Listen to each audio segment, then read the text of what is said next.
everyone had an opportunity to meet around the Lord's table today.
I'm going to endeavor this evening to cover two subjects with you. If you happen to have a handout, I'm going to apologize right off the bat. It may or may not be worth the paper it's written on. But if you don't like what's written there, you just make your own notes. Because there's a lot of different things occurred to me after I had this put together. I guess I was just too lazy to go and redo it. So if you get lost in the notes, don't worry about it. We'll get it covered up. Two issues I want to address this evening, and I believe important issues. I think somebody bumped me. Can you help me out?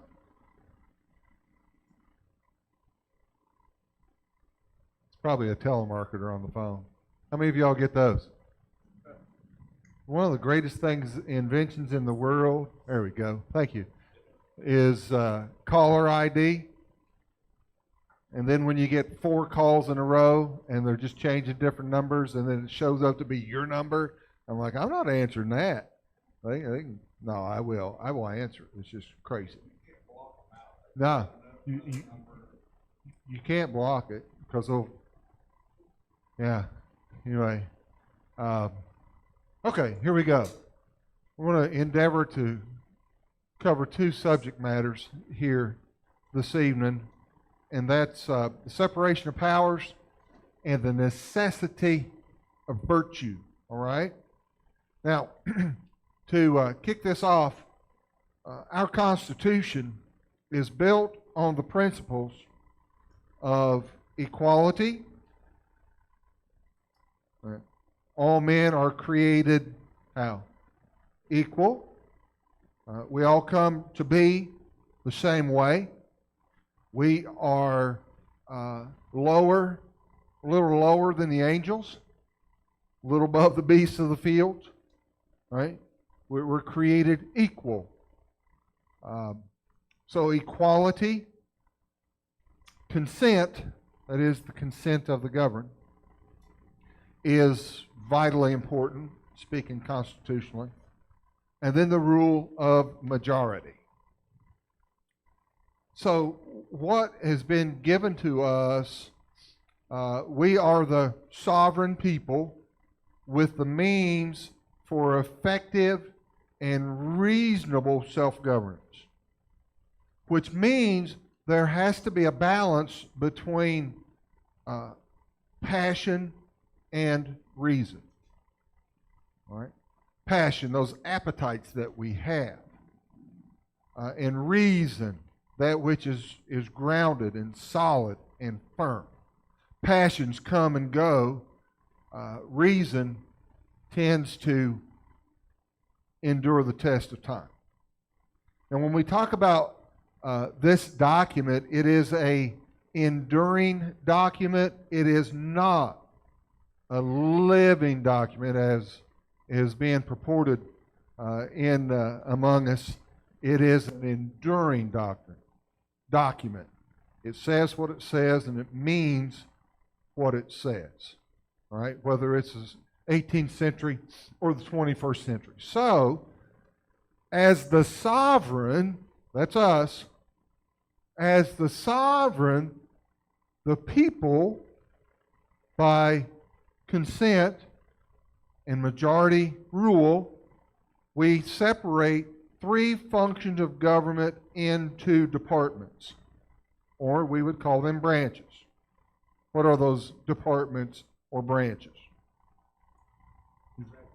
You have the executive, which executes or carries out laws. What else? We have the legislative branch, which creates laws. And we have the judicial, that is created to verify the veracity of those laws. If it's for the general well-being of the populace, right? So in my opinion, omnibus bills be hanged. Our founders would cringe over omnibus bills that are like 2,700 pages and such, where you got to pass it before you find out what's in it. They wouldn't stand for that. Anyway, they separate three different functions. They delegate specific powers to each branch. There are occasions where branches will cooperate together, as in the establishment of a federal judiciary, right? So the Articles 1 and 2, Article 1 being to the office of the President, Article 2, of course, to the Senate, they would collaborate in appointing federal judiciary.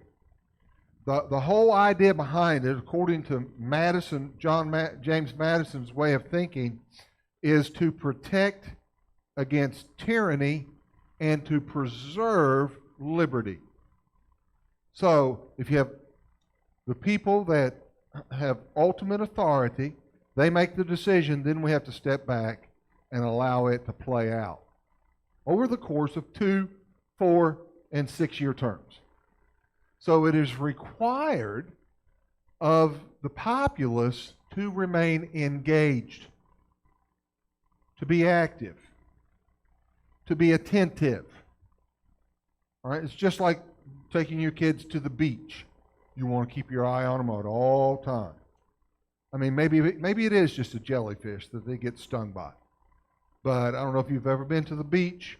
There's an ocean nearby, and inside the ocean live sharks. That's a shark's house.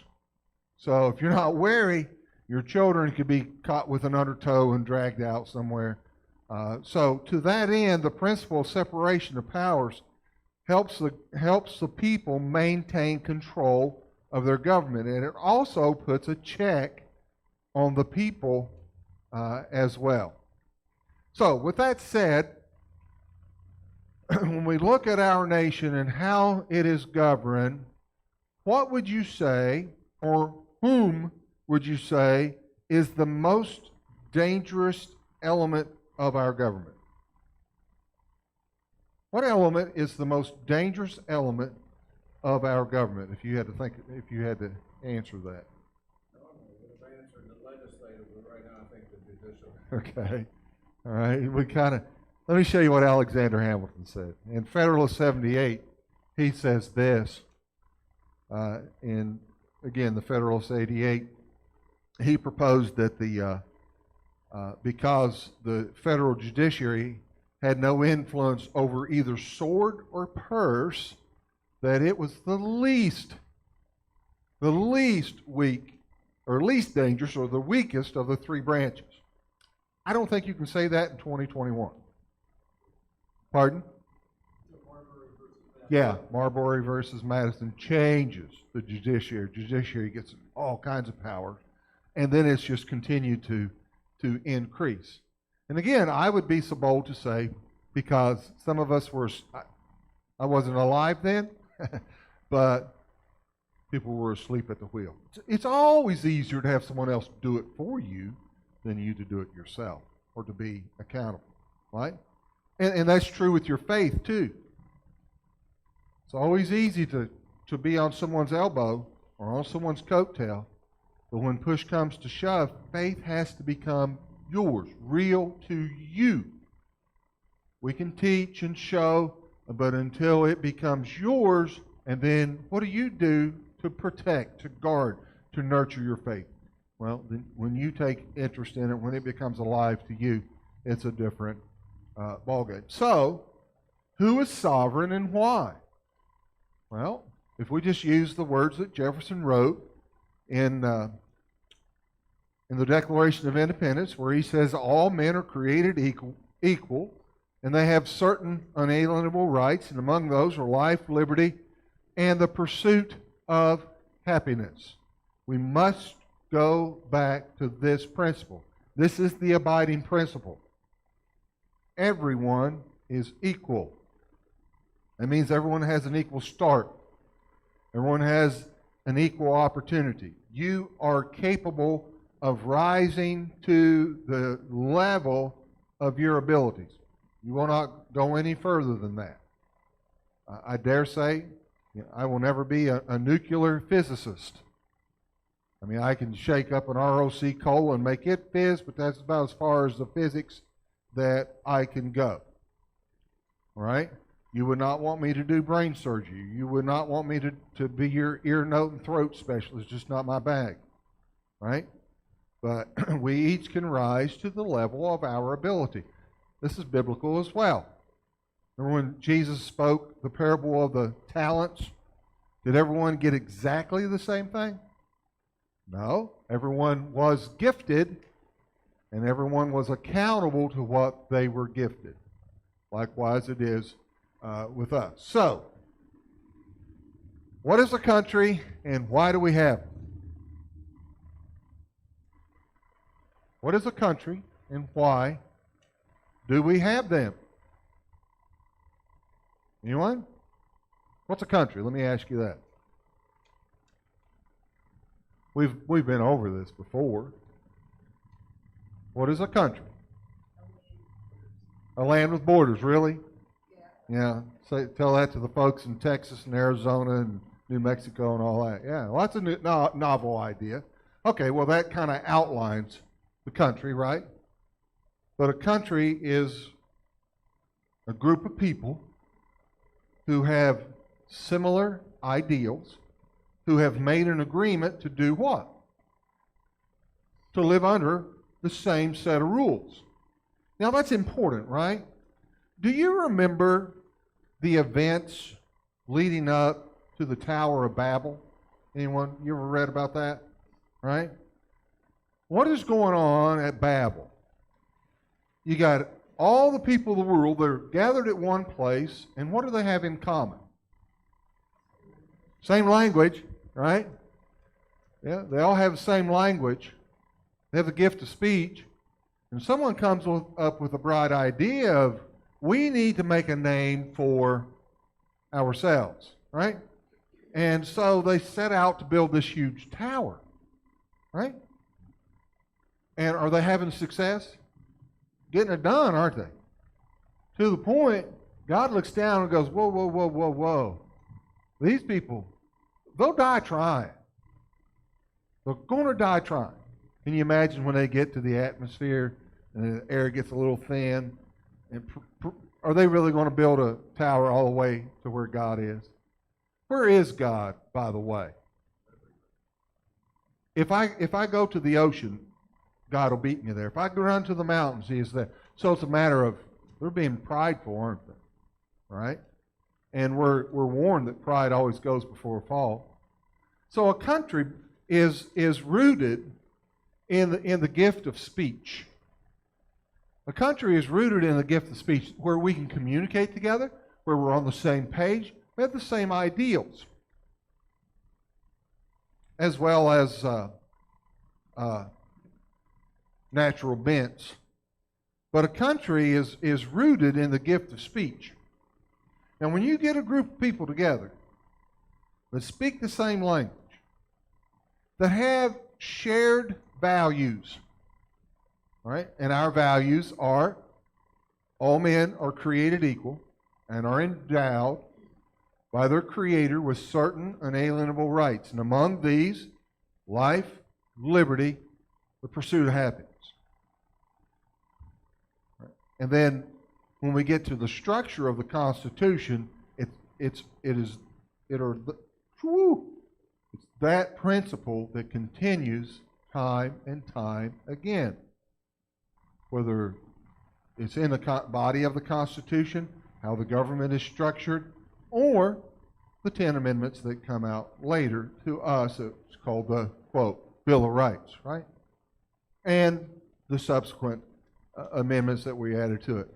Now, you get a group of people together, you're going to have trouble. You're going to have disagreements. You're going to have arguments. You have those in your own homes. So, what is necessary for us to achieve these ideals? What's going to be necessary for us to pursue liberty, to pursue life, and to pursue happiness, to become all that we were designed to be? Well, there's going to have to be some laws. So a country is a group of people who have gathered together with the agreement that we need laws, because men, as Madison says, are not angels. And you've probably noticed that too. And by men, I don't just mean the male man. I mean mankind in general, all right? The plural version. So, the U.S. Constitution makes we, the people, sovereign. So in my humble opinion, the most dangerous aspect of our country is not the judiciary, it's not the executive, it's not the legislative branch, but I believe we, the people, are the most dangerous thing when it comes to a country. We, the people. Because the people can get everything out of balance and take power unto themselves. Right? And to a degree, you were seeing these things played out. Madison, Adams, and others spoke about the dangers of mobocracies, where people take power unto themselves, which they have no right to, because we have an agreement, and the agreement is written down. And so what must we do as a people? We don't need to reinvent the wheel here. We do not need to rewrite what has been written and agreed upon 234 years ago, because it's just as relevant today as it was the day that it was written. We need to go back and reread that and reaffirm reaffirm our allegiances to that agreement. This is the agreement that we made, and that's what we're going to go back to. It just takes us to reassert that, because people can get everything out of balance and take power into themselves. So, in my opinion, the majority is the most dangerous place to be. All right? If you've listened at all, I know we had a tumultuous presidential election in 2020. I'm not here to debate that with you, although I'd be happy to do that privately. What you have in offices in front of you is the one or the ones who have received the majority of votes. This is not the first time we've done this. This is not the first time we've been through this.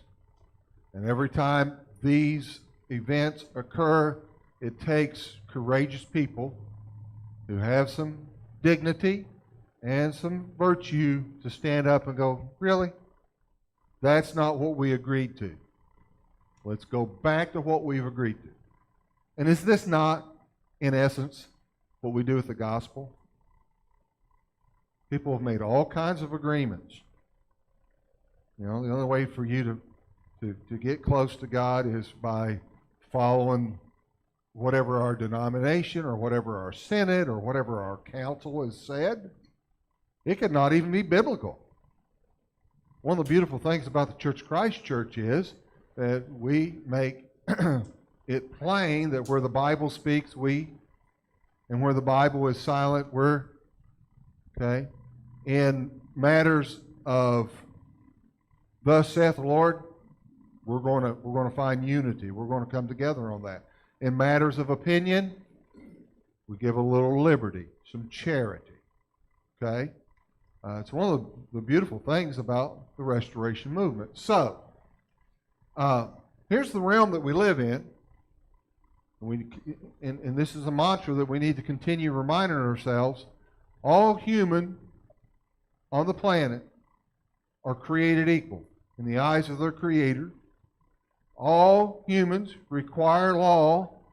All humans must give consent from majority rule. That's the standard by which we govern ourselves. So here's my conclusion with that matter. That means that election integrity is of supreme import and of value, that we should guard it and protect it at all costs, because that is my voice. Do not deny it. Do not reject it. Don't trifle with it. What do we do with things that are precious to us? We guard them. We protect them. We nurture them. In my opinion, I know I'm giving you a lot of opinion. In my opinion, there should be 90+% voter turnout every time the polls are open. I'm busy too. I get it. There is no excuse for us in a representative republic not to be engaged at the poll, not to know who those people are desirous of being our representatives, not to be lazy and not get the information. It's all set up for us if we will take the time to do it.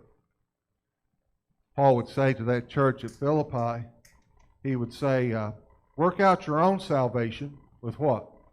Fear and trembling. The idea there is to get in there and start mining it out. When you see a little bit, you want more.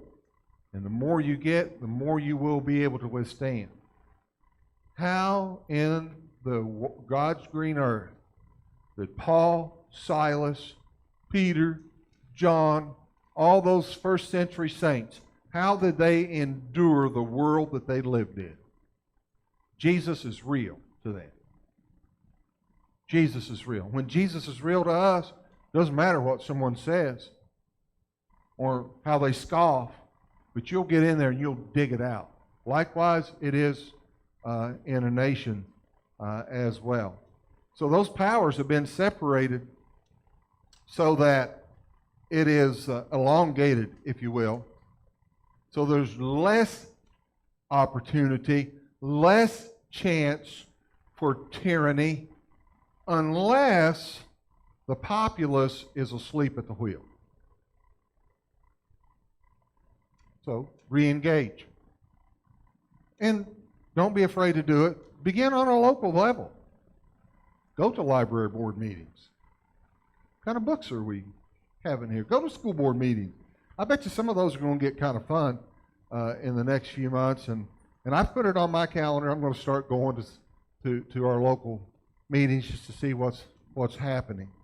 All right? Let me change gears real quick here. Any questions at this point? Anything you want to add? So let's talk about virtue for a second, for remaining time that we're together this evening. Virtue is extremely important. As a matter of fact, don't believe me, let me just share some thoughts from people that I admire who lived it. The first one would be that of James Madison. And he said in the 63rd Federalist paper, he says, to suppose that any form of government will secure liberty or happiness without any virtue in the people is a chimerical or imaginary idea. You can't have a government to secure liberty without virtue. Jefferson, who's not the most godly person, but he comes along and says virtue is not hereditary. All right? And he has some other things. And then here's a colorful character, and Benjamin Franklin. Is that okay if I call him a colorful character? If you've read anything he's done, he could be a rascal, but man, does he see truth. He says only, and that seems pretty cut and dry to me, only virtuous people are capable of freedom. A virtuous person realizes that we are all created equal and are endowed by our Creator with certain unalienable rights, the chief of which being the pursuit of life, liberty, the life, liberty, and the pursuit of happiness. Life, that means you have breath, you have animation, you have the ability to think, you have the ability to reason, you have appetites and desires, you have wishes and wants and needs, just like we all do. So, I can't trespass that. I will not harm that. I will not abuse that. All right? That's what Franklin is saying.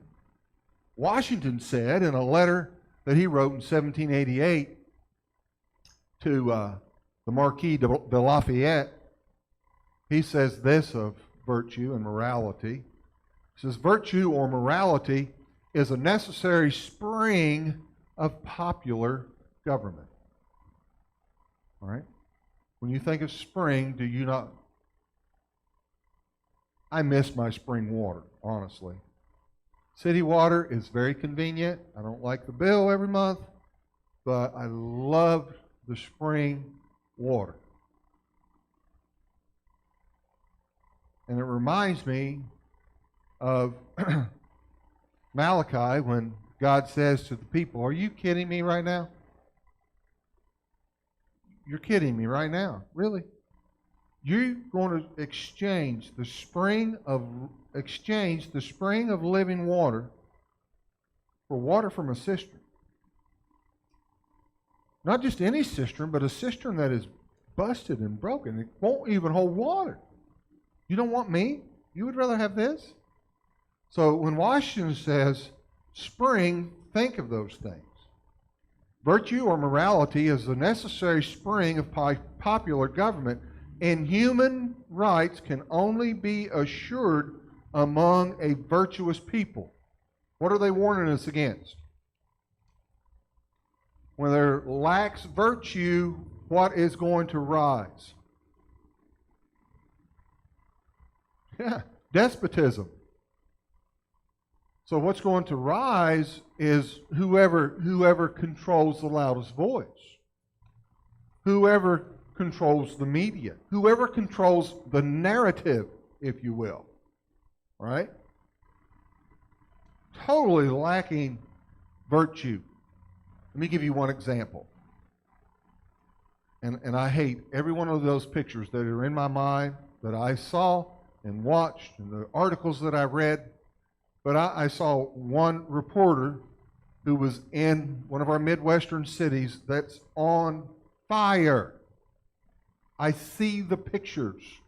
It's on fire, smoke billowing out of buildings. And the reporter looks into the camera and says to me, right to my face, it's a mostly peaceful protest. Excuse me?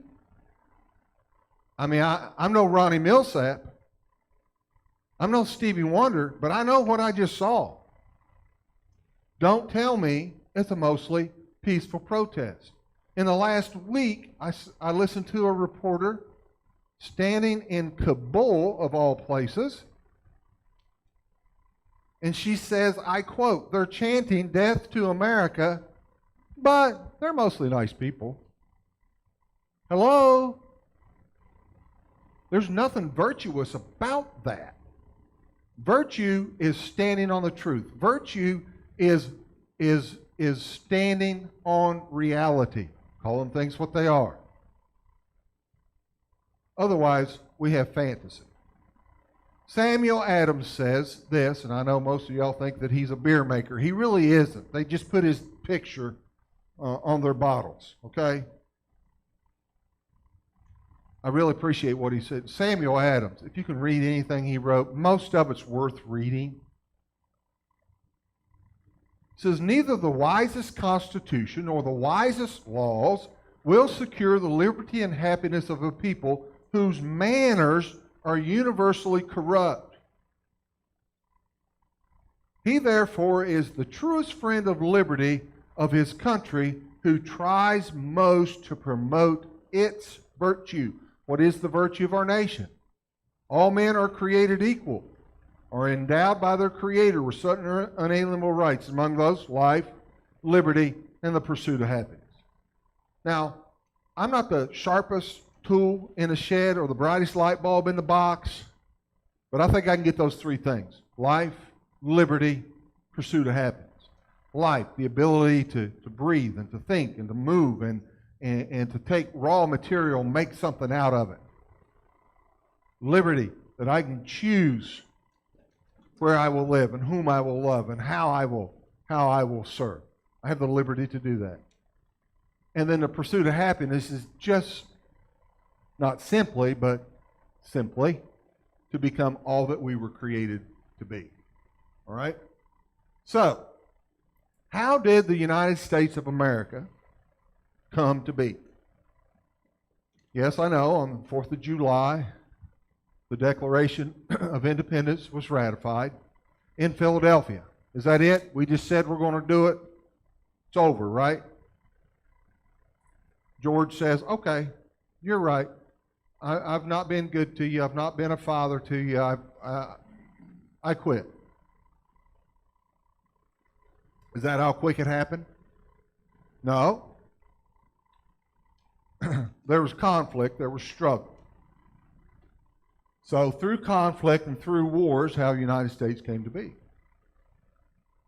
Based on that agreement that they had made previously, all men are created equal and endowed by their Creator with certain unalienable rights. So, how do people like George Washington and Alexander Hamilton get to know each other? I mean, Alexander Hamilton's from New York, Washington's from Virginia. Hamilton's cut from a different mold of fabric than Washington is. Washington is a farmer, and Hamilton's a hoity-toity from up up east, how do they come to know each other? Well, they come to know each other because they're warriors. And that's how they come to know each other, is through conflict. Hamilton becomes a trusted lieutenant of Washington, and it's interesting to watch how that relationship develops and some of the pitfalls of it. It's just really cool to read about their lives. It's not all like what you'd see in a musical, for example, or what you see in a movie, but they really did life together. They struggled. There were spats. There were disagreements. There were slights, all kinds of stuff with these guys. But yet they became welded together with the idea that all men are created equal and are endowed by their Creator with certain unalienable rights, among those life, liberty, and the pursuit of happiness. So, what happens after Yorktown? By the way, has anyone here ever been to Yorktown? Let me encourage you, put it on your bucket list and give yourself a couple days to do it. Don't do it all in a rush, a couple, 3 hours. Do it in a couple days. Read before you go. And I would recommend, I've got a real good book I'd recommend. It's written by, I can't remember the title of it, and I failed to write it down. It's written by an engineer, and it recounts the whole siege and everything that led up to it and following. It's beautifully read. If you don't like a lot of numbers and what they're doing with this many fascines and all that, you'll get bogged down. But it's excellent, excellent work. So, what happens after Yorktown? What does England do? Parliament gets word of it, and they're like, okay, that's it. We're done. And in effect, the war is over in the New World. The King of England has just lost the New World. Let that sink in for a second. What do you think his thoughts are going to be? He just lost the New World. There's no place else to go, unless it's a different planet or something. He's lost the New World, folks. The empire where the sun never sets, he's lost. So what, throughout the course of history, happens to the victors? What do they get to do? They get to set the terms, right? Andrew Jackson comes along and says, to the victors belong the spoils. Andy Jackson's not one of my favorite presidents. But, so after the war is over, there has to be a peace conference, right? There's going to be this talk of, okay, how are we going to settle things up? Now, what I'm going to tell you next is on the cusp. I can't prove that it's true, and you can't prove that it's not true. There's enough reports out there that these encounters happen that I'm going to share it with you. You do whatever you want to with it. The King George's ministers are preparing him for this peace conference, and they're talking to him. You know, we're going to have to sit down and talk with these people. We're going to have to iron this out. We can't just let this dangle. And it is reputed to have been said by King George to one of his ministers about George Washington. He says, George Washington will not know how to be a king. And so if we give it time, they'll want me back.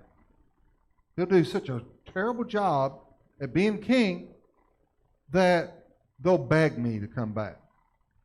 Get a little bit of an idea of what kind of person we're dealing with here? And then later it is reported to the king by Benjamin West. He's an artist, and he reports to the king that Washington has resigned his commission, and he has gotten onto his horse, and he's gone home. He's nowhere around. He went home. What could Washington do? He commands an army. He's got the allegiance of that army. I mean, they're not well fed, well clothed, and all this. But what could he do? Could he march and declare himself as? That's not what he does. He resigns his commission. By the way, do you remember where he resigned his commission? He wrote a letter to Martha. He resigns his commission in December of 1783 and writes a letter to his wife, says, I'll be home for Christmas. And he had promised her that year after year after year previously. But this Christmas, he's coming home. So in December, in Annapolis, at the Maryland State House, he resigns his commission, gets on his horse, and rides home. Amazing feat. That's not what conquering generals do. And so Washington establishes an organization called the Society of Cincinnatus. Have you heard of that? You've probably heard of Cincinnati. It's named after that. Do you know who Cincinnatus is? Anyone? Lucius Quintus Cincinnatus was a Roman farmer who took up sword to defend the Republic, and once the conflict was over, he had the opportunity to either rule or go home. Cincinnatus goes home. All right? This is precisely what George Washington does. Now we got this big deal coming up. We're currently under what's called the Articles of Confederation, which is just a loose. There's some positives to it. There's a lot of downs to the Articles of Confederation. It's just loose confederation of states, and if we don't find something to bring us all together under one banner, it's going to splinter. It's not going to last. It's not going to become what it could become, because there's this huge country out there. So Madison and Hamilton and others, they are part of that convention under the Articles of Confederation. They appoint a committee or call for a constitutional convention. And who is going to be selected to chair that meeting? George Washington. And the reason I say that is because I want you to see something of the virtue that they saw in him. Now, I realize Washington has his faults. I realize Washington is a quirky kind of guy. He really is. Washington can be a little touchy. You'd think for a guy that's been through that many conflicts, he'd develop a little thicker skin, in my opinion, in my humble opinion. So, they decide to call upon Washington to chair the Constitutional Convention. Trouble is, Washington says, nope, I'm done. I've gone home, I've put down my sword, I've picked up the plowshare, I'm done. Madison, seeing how things work, Madison had a long view of what our country could become. Madison hops on his horse, rides from his house, hours, up to Mount Vernon, and convinces Washington to chair the committee. Washington, by this time, because in 1783 they established the Society of Cincinnatus, which is a group of former veterans of the Revolutionary War, officers, who had taken up a sword. Now they've picked up their plowshare or whatever vocation they had done. Washington, fearful that he couldn't chair the convention and also remain a member of the order of the Society of Cincinnatus. He's got this push me, pull me going on in his head. Anyway, Madison convinces him to show up, and the reason I think Madison wants Washington to show up is so that we would forever and indelibly have imprinted on the psyche of the nation the type of person, full of flaws, but the right virtue you want to have in a person. And when he goes to work, he's going to go to work. And when he's done with that job, he'll put his thing down and he'll go home to pursue his life, his liberty, his happiness. That's the type of person you want. So when you and I start selecting people, those are the things we need to look for. What virtues are there? Will he pursue his life? If he pursues his life, what's he going to do with my life? He's going to give me space to grow too, right? He'll be a helper to me, but he won't infringe on my life. So that's what Madison, who sees the long game. So what they devise in the Constitutional Convention is the correct cooperation between reason and passion. You see, for Washington to show up, he had all kinds of mixed passions and appetites. And yet, through reason, Madison persuaded him to come for the benefit of the whole. Now, Washington has just spent pretty near a decade living out of a tent, going through privation, ridicule,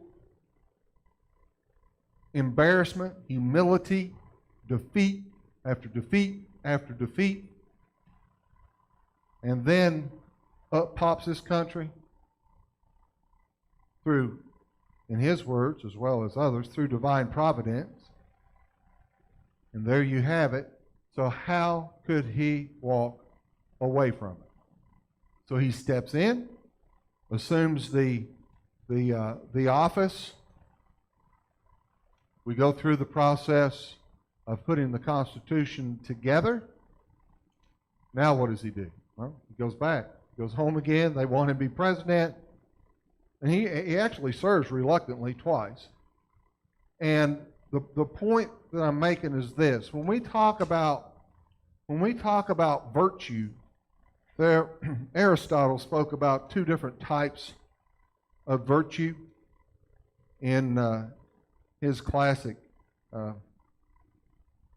on virtue. He says there's thinking virtues and doing virtues. Okay? He says that doing virtues have to do with what you want. And he describes doing virtues as three. And I think they're pretty important. Has to do with courage, moderation, and justice. Courage has to do with those things that scare us to death. If you're looking at the way things are rolling in our country, there are things to be concerned about, things that are scary that we look at. All right? Well, the virtue of courage has to do with pain. Right? Moderation has to do with pleasure. And of course, justice is having the right disposition toward the truth. Does it remind you of what the prophet says? Seek justice, love mercy, walk humbly with your God. So you see old Aristotle, he's just stealing from God. He's just stealing from what God would say. Walk humbly, love mercy. So, as Aristotle would say it, if you want to do the beautiful thing, the action that's beautiful to behold, if you want to do that, and it's difficult, then you're courageous. However, you don't charge your enemy if all things seem hopeless and that it would be a total loss and a total waste That's not courageous. That's foolishness. Right? So, it becomes ugly. And pleasure is the same way. To attempt to forego all pleasure, as some ecclesiastical orders do. And you've probably seen some of this too in church stuff, where the women can't wear makeup, they can't wear breeches, they have to wear dresses, they put their hair in buns and all this stuff. It creates trouble all around. Infidelity, incest, I mean, there's all kinds of nasty things that happen in some of those circles. And you know the statement, I don't drink, cuss, smoke, or chew, and I won't run around girls who do. Well, that's why I had to go to Cleveland to find a wife, because everybody in Kentucky either drinks, cusses, smokes, or chews. So I had to go to Cleveland to find a wife, and I found the prize of Cleveland, and I left. All right. So, when we're speaking of virtue, we're talking about courage. Knowing the right thing and doing it even though it's going to be painful. There may be privations. There may be difficulties. There may be humiliation. There may be all kinds of pitfalls that are being placed in front of you. Because on merit and on face, it's valuable. Is there anything more valuable than life, liberty, the pursuit of happiness? Life that's given by God. Liberty, God has given us the ability to breathe, to think, to act, to reason, to love, to give, to serve. Is there anything greater than life, liberty, or the pursuit of happiness? That is to become all that you were designed to be. So Washington decides that's worth taking a stab for. And there will be pleasures along the way, because any attempt to forego all pleasure would be foolish, because you're going to give up friendship. You're going to give up, you're going to starve yourself. Anybody here like to eat? The pleasure of taste of food. There are some foods I will not eat. Guacamole, one of those things.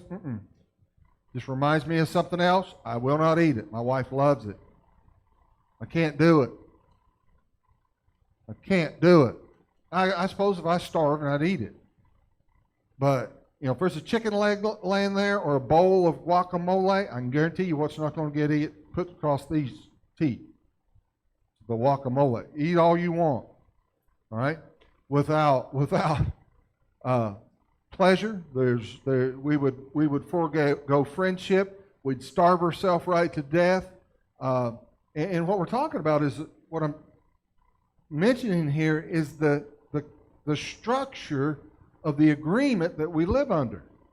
It requires doing and thinking virtues. All right? The thinking part is, who am I? Well, I know there's nothing special in and of myself, because I happen to be one of 7 point some odd billion of us on this planet. However, I do have life. I have the liberty, the ability to think, to reason. I can speak.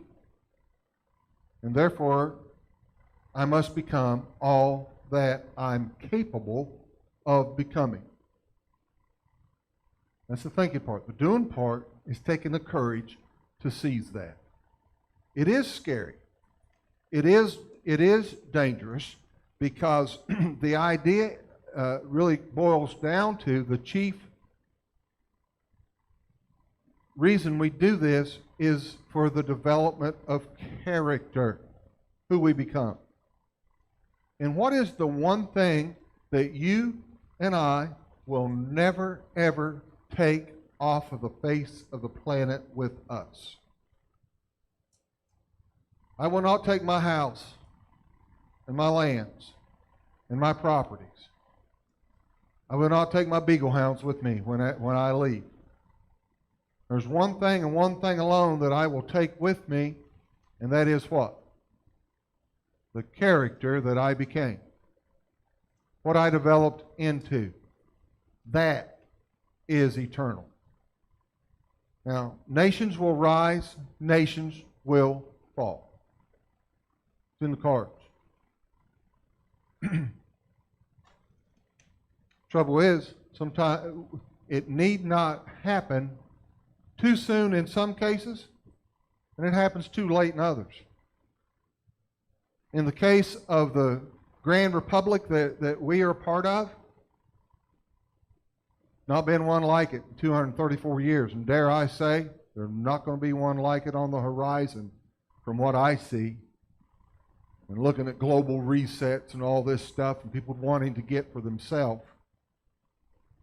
And corporations going crazy. The corporation is we the people. And we the people are the most dangerous part of this equation. We'll go back to our founding. That is life, liberty, and the pursuit of happiness. That's our core values. Well, I'm going to hush. I think that's all I got. Yep. Let me pray. We'll call it a... Rick, yeah. Please. I was trying to... Your rural king, last week, what was the rural king or example you gave, or you and Tracy, was a tractor supplier, or what was it? You were upset at Yes. girl in the store. Yeah, so it sort of reminded me that Thomas Hobbes, who was the English philosopher that the founders, relied on for a lot of what ended up in the Constitution, said that, I can remember, the passions of men will not conform to reason and justice without constraints. Yes. So that's why they developed the separation of powers, the federalism, delegated, non-delegated powers, all of that. But what I see today is that the constraints are there, but they're being ignored. Exactly. It seems that we're being overrun with the passions, and we're sort of on a slide, a fast slide downhill because passions are overriding the constraints that were in place. That's the thing that's sort of scary to me, ignoring those constraints. Precisely. Which is why folks like you and I need to go, whoa, wait a second. And spell out the difference between what a passion is, right, and what reason is. Passion, like a flash flood. I don't know if you've seen any video footage that's coming out of Tennessee and what's going on down there. I mean, it's amazing. That fast. Whereas reason, right, there's room for passion with reason. Like I said, you can't remove all passion. You'll starve yourself to death. You won't have any friends at all. But Thomas Hobbes is. I was trying to find that quote because this, But my point, your constraint was Tracy. Yes. And your reasonable nature, that sort of took over. Otherwise, your passion would have gotten away. Yeah, it would have, and I wanted it to, because I was being wrong. Really, and I figured that out on our way home. It's like, thank God for you, lady, because I'd be in jail. I'd hurt somebody, and that's what, when we're governed by passions, it'll actually harm people if we just unbridled passion. We just run over top of each other. Well, that defaces that person's life, that person's value. They can't become all that they were designed to be if we are abuser of that. Okay.